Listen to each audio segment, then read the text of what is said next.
Once upon a time, there lived a pair of crows on a huge mango tree. One morning, when the crows went in search of food, the snake crawled up the tree and ate some of the eggs. When the crows came back, they were shocked to find some eggs missing.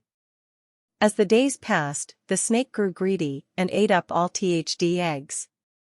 The fed-up crows decided to ask their friend, the wise fox, for advice.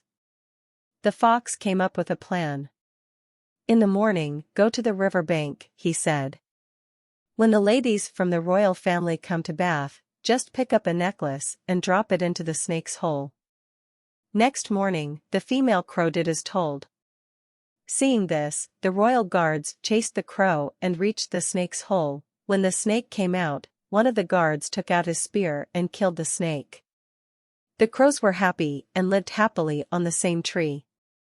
Moral: if you are wise, you can overcome the greatest hurdle.